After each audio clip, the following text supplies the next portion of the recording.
एक दिन की बात है, जब भगवान श्री हरि वैकुंठ में विश्राम कर रहे थे, तभी माता लक्ष्मी चिंतित होकर भगवान श्री हरि के पास आकर कहती है, हे प्रभु, अभी मैं पृथ्वी लोक का भ्रमण करके आई हूँ।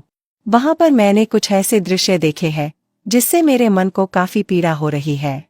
इसलिए मैं जगतजननी आज इस सृष्टि के पालनहार से कुछ प्रश्न करना चाहती हूँ। मेरे मन में पुरुषों के प्रति क्रोध की ज्वाला जल रही है। आज मैं इनके द्वारा स्त्रियों को दिए जाने वाले यातना को देखकर ऐसे नराधमी, कलंकी, नीच, कुकर्मी पुरुषों को ये श्राप देती हूँ कि जो भी पुरुष अपनी माता, बहन, बेटी या फिर अपनी पत्नी इनमें से किसी को भी मार पीट कर यातनाएं, दर्द और पीड़ा देगा, ऐसा पुरुष अगले जन्म में सूअर की योनि में जन्म लेगा और उसके किए गए अपराध की कड़ी से कड़ी सजा पाएगा। माता लक्ष्मी का क्रोध देखकर भगवान विष्णु कहते हैं, हे देवी, कृपा करके आपका क्रोध शांत करें। तब माता लक्ष्मी कहती है, हे प्रभु, सांसारिक मोह माया भरी इस दुनिया को देखकर मेरे मन में कुछ प्रश्न उत्पन्न हुए हैं।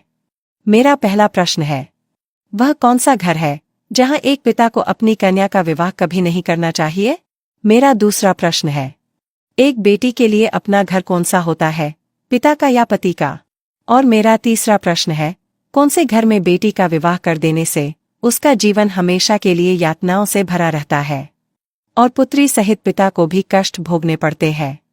मित्रों, भगवान श्री हरि मुस्कुराते हुए बोले, हे देवी, आपने अत्यंत महत्वपूर्ण प्रश्न किए हैं, क्योंकि एक पुत्री ही पिता के लिए संसार का सबसे मौल्यवान गहना होता है, जो अपने हृदय पर पहाड़ जैसा पत्थर रखकर पराये पुरुष को कन्यादान करता है। इस संसार में सबसे भाग्यशाली पुरुष के घर में देवी आदिशक्ति कन्या के रूप में जन्म लेती है। आपके 7 जन्मों के पुण्य के कारण आपके घर पुत्री का जन्म होता है। बेटी होना बहुत सौभाग्यशाली होता है और बेटी का कन्यादान सर्वश्रेष्ठ दान है। हे लक्ष्मी, आपके मन में जो 3 प्रश्न आए हैं, उसके उत्तर इस एक पवित्र कथा के माध्यम से देना चाहता हूँ। आप इस कथा को पूरा ध्यान से सुने। जो भी मनुष्य इस कथा का श्रवण तथा प्रसार करता है, उसके सारे पाप नष्ट हो जाते हैं व उस मनुष्य को मृत्यु के बाद अक्षय लोक की प्राप्ति हो जाती है। प्रिय दर्शकों, माता लक्ष्मी कहती है, हे प्रभु, मैं इस पवित्र कथा को पूरा ध्यान से सुनूंगी और प्रसार भी करूंगी। मित्रों, भगवान श्री हरि कहते हैं, हे लक्ष्मी, एक समय की बात है। पूर्व देश में एक गरीब किसान अपनी पत्नी और बेटी के साथ रहता था। उसके घर में जब बेटी का जन्म हुआ था तो वह बहुत आनंदित था, क्योंकि उन्हें बहुत दिनों तक कोई संतान नहीं थी, तो वे बहुत खुश थे। वह किसान अपनी पत्नी से और बेटी से बहुत ज्यादा प्रेम करता था। वे तीनों भगवान श्री नारायण के बड़े भक्त थे। रोजाना तुलसी को जल देना, पूजा पाठ करना, ये उनका नित्य काम था। साथ ही किसान दान धर्म भी करता था। रोजाना वह गाय को रोटी खिलाता था। किसान की बेटी अपने माँ बाप के साथ साथ वह भी नारायण भक्ति में लगी रहती थी। किसान की पत्नी और बेटी बहुत ही गुणवान, रूपवान और संस्कारी थीं। मित्रों, किसान के पास थोड़ी सी जमीन होने के कारण वह अपने परिवार का ख्याल नहीं रख पाता था। इसलिए वह नगर के एक व्यापारी सेठ के खेत में भी काम के लिए जाता रहता था। उस सेठ का भी स्वभाव बहुत अच्छा था। वह किसान कई सालों से उनके यहाँ पर काम करता था। उस किसान की बेटी हर दिन अपने पिता के लिए घर से दोपहर का भोजन लेकर उस सेठ के खेत में जाती थी। यह सिलसिला कई सालों तक चलता रहा। वह हर दिन अपने पिता का भोजन बनाकर खेत में ले जाती थी। वह सेठ हर दिन उसकी बेटी को देखता था और उस पर नजर रखता था। इस तरह कई और साल बीत गए। फिर किसान की बेटी जवान हो गई। मित्रों, हर दिन की तरह किसान की बेटी खाना लेकर खेत में आई थी। उस दिन किसान और सेठ साथ में खेती के कामों के बारे में चर्चा कर रहे थे। जब सेठ की नज़र उस लड़की पर पड़ी तो उसकी सुंदरता और संस्कारों को देख वह मोहजाल में पड़ गया। उसके मन में ख्याल आया कि क्यों ना मैं इस लड़की को अपनी बहू बना लूं। मित्रों, थोड़ी देर के बाद किसान की बेटी वहां से चली गई।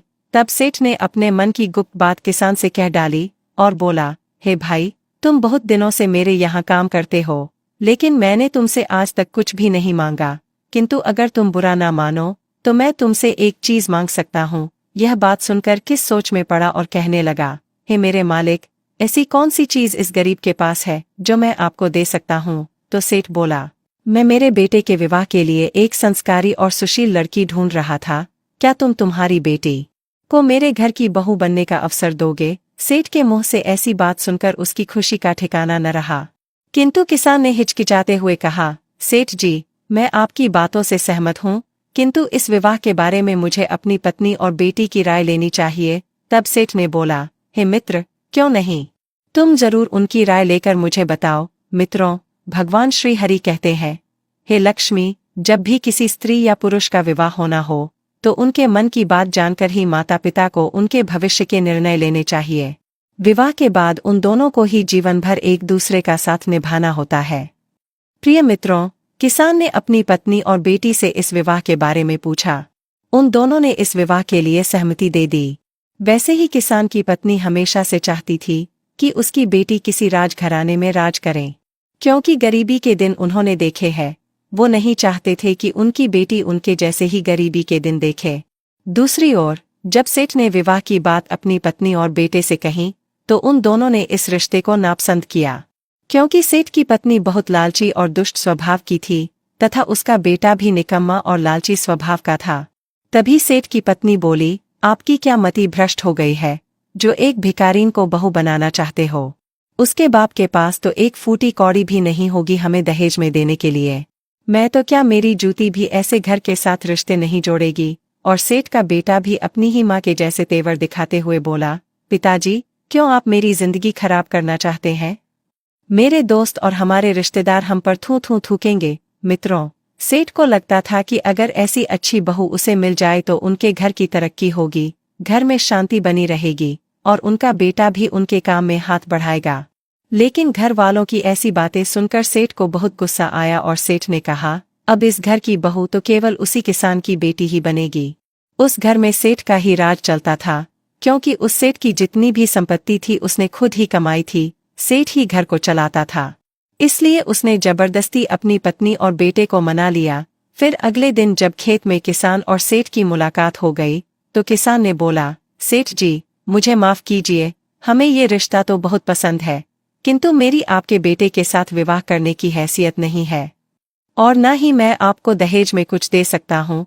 तब सेठ ने मुस्कुराते हुए कहा, बस इतनी सी बात है, तुम जितना चाहे खर्च करो, तुम्हें जितने भी धन की आवश्यकता हो तुम्हें हमारे मुंशी जी देंगे। और रही बात दहेज की तो वह तुम तुम्हारी लड़की के रूप में हमारे घर में दे ही रहे हो। ऐसी सुशील और संस्कारी लड़की हमारे घर की बहू बनेगी, इससे बड़ा दहेज हमारे लिए क्या ही हो सकता है। मित्रों, उस किसान ने भी बड़ी धूमधाम से अपनी बेटी की शादी उस सेठ के बेटे के साथ करा दी। किसान की बेटी ने भी ईश्वर का नाम लेकर उसके साथ 7 फेरे लिए और वह अपने ससुराल में चली गई। फिर क्या था, सेठ का बेटा पत्नी को छोड़ अपनी एक प्रेमिका के साथ रहने लगा और आए हर दिन सास बहू के बीच झगड़े होने लगे। हर दिन सेठ जी अपनी बहू और पत्नी को समझाते हुए सुलह कर देते थे। फिर एक दिन सेठ को अचानक दिल का दौरा पड़ा और उसी कारण से उसकी मृत्यु हो गई। तब सबसे ज्यादा दुख किसान की बेटी को ही हुआ था, क्योंकि घर में वही एक इंसान था जो उसके पक्ष में खड़ा था और उसके साथ था। सेठ की पत्नी और बेटा बहुत खुश हुए, क्योंकि अब उन्हें टोकने वाला कोई नहीं था। मित्रों, अब तो किसान की बेटी के बहुत बुरे दिन शुरू हो गए थे। इस घर में उसकी कदर करने वाला कोई नहीं था। जब भी झगड़े होते थे तो वह अपने मायके में जाती, लेकिन किसान और उसकी पत्नी हमेशा उसको ही समझाकर वापस ससुराल भेजते रहे।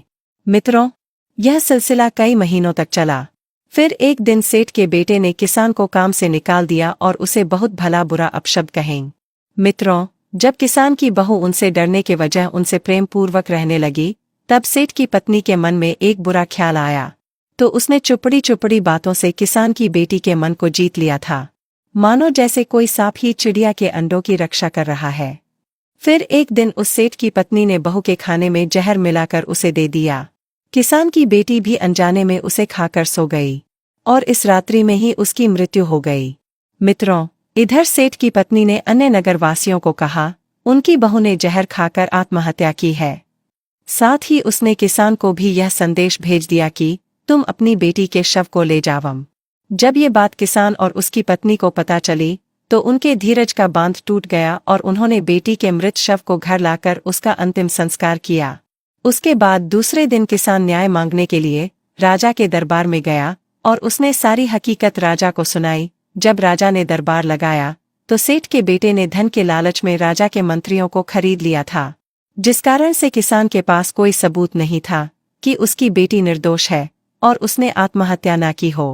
राजा ने भी सेठ की पत्नी और बेटे को निर्दोष करार देते हुए छोड़ दिया और दूसरी तरफ किसान और उसकी पत्नी हताश होकर उस नगर को छोड़कर एक मठ में चले गए और नारायण की पूजा में लीन हो गए।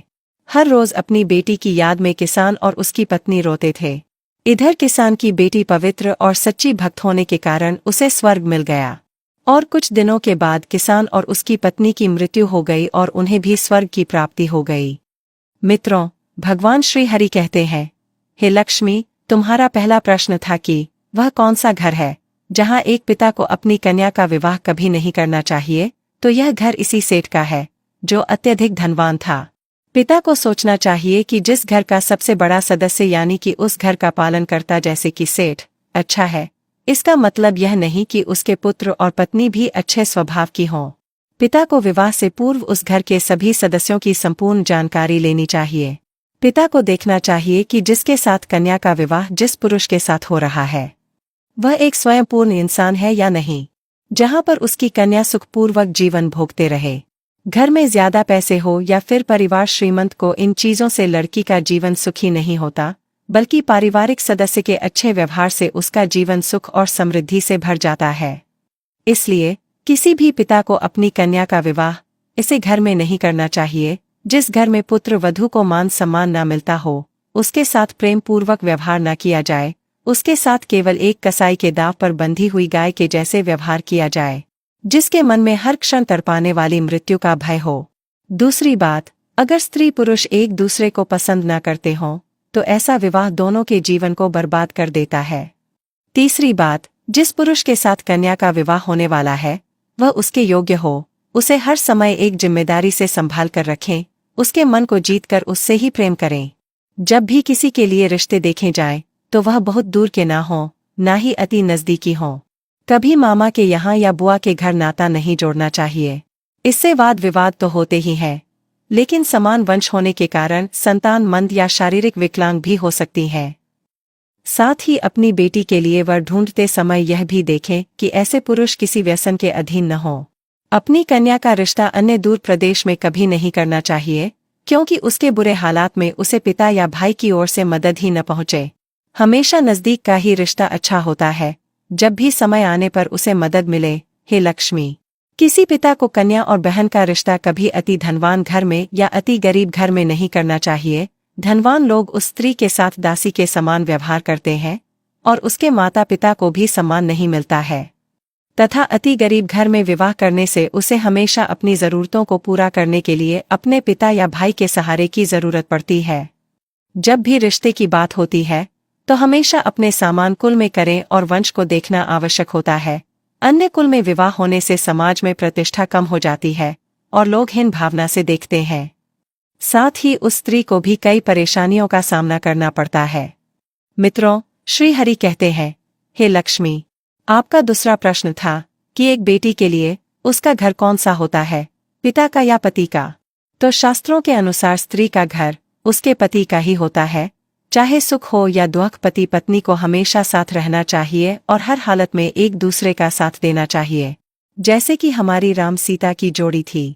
और आपका तीसरा प्रश्न था कि कौन से घर में बेटी की शादी कर देने से उसका जीवन हमेशा के लिए यातनाओं से भरा रहता है और कन्या सहित पिता को भी कष्ट भोगने पड़ते हैं। हे लक्ष्मी, अब मैंने आपके सारे प्रश्नों के उत्तर दिए हैं। तब माता लक्ष्मी कहती हैं, हे प्रभु, जिस घर में स्त्री के साथ दुर्व्यवहार किया जाता है उस घर से लक्ष्मी रुष्ट होकर चली जाती है। ऐसे घर में धन की हानि होती रहती है और घर गरीबी में चला जाता है। साथ ही जो पुरुष स्त्री पर हाथ उठाता है उसे भी ब्रह्म हत्या का पाप लगता है। ऐसा पुरुष मेरे श्राप के कारण नीच योनि में जन्म लेता है। तो मित्रों, आशा करते हैं कि आपको यह कथा और जानकारी बहुत अच्छी लगी हो। वीडियो को लाइक करें और कमेंट में जय श्री लक्ष्मी नारायण अवश्य लिखें। आप सभी का धन्यवाद।